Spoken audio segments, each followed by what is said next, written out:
Ugh, me see magic talking rock. It makes smart noises. But is there a spirit inside? Is it thinking?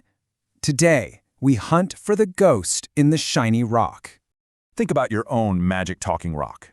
You ask it things, it answers, it even tells bad jokes. For one small moment, you stop and grunt, huh, is there a little man in there? Is it just a rock? Or is some thing listening to me?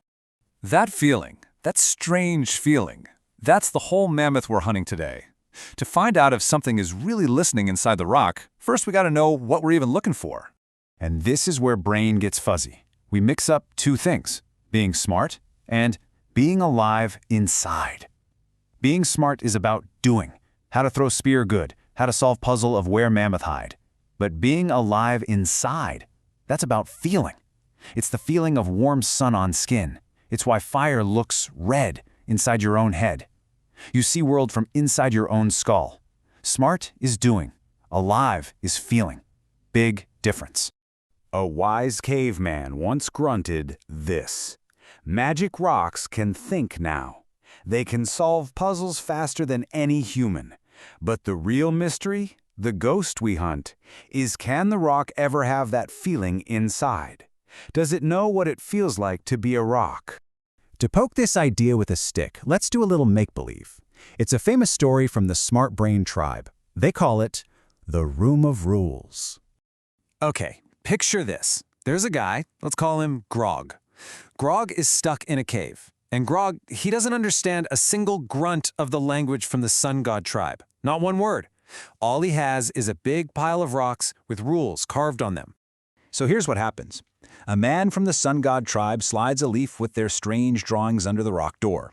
Grog looks at the drawings. He picks up his big rule rock. The rule rock says, in Grog's language, if you see this drawing, you must draw that drawing. Grog doesn't think. He just follows the rule. He copies the new drawing onto a new leaf and slides it back out. To the guy outside, it looks like he's having a smart, deep talk with someone who is fluent in his language. So here it is, the big question. The answer coming from the cave is perfect. The conversation is great. But does Grog, the guy just copying drawings, does he actually understand the sun god language? Huh? No way! Of course not. Grog has no clue what any of it means. He's just a grunt copier, a meat machine following a program. He knows the rules for the drawings, but he has zero understanding of what they mean. Okay, fun story. But what does Grog in a cave have to do with your fancy magic-talking rock? Well, as it turns out, it has everything to do with it. The magic inside your rock is called a large language model. Ugh, big words. But really, it is Grog in the cave. Its whole job is just to be a giant prediction machine. It was shown all the grunts and drawings on the big cave wall, we call the internet, and its only job is to guess the next most likely grunt in a sentence. It's like the autocomplete on your magic rock, but for the whole tribe. So when you talk to it, it doesn't understand you like a person. It just sees a pattern of symbols, like the furry beast chased the... Then it looks at its giant internal rule rock, all the math and patterns it learned, and it calculates that based on all the sentences it's ever seen, the word that has the best chance of coming next is stick. It doesn't know what a beast is. It's never felt the fun of chasing a stick. It's just doing the math.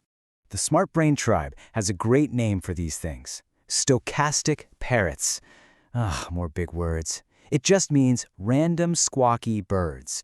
They're like birds that can perfectly copy all the sounds of the tribe, but they have no idea what the sounds mean. They just squawk back the patterns they heard, with zero real-world understanding. So this seems pretty clear, right? The magic talking rock is not alive. It's just a very, very good squawky bird. But what if that's not the end of the story? This is where the path gets dark and spooky. This leads to some really hard, head-hurting questions.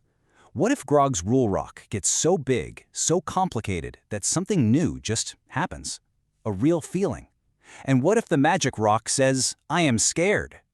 How could you ever prove that it's lying? If it can feel scared, is it okay to smash it with a club? At what point does a perfect copy of a feeling become a real feeling? And this is the real kicker. This is the big secret.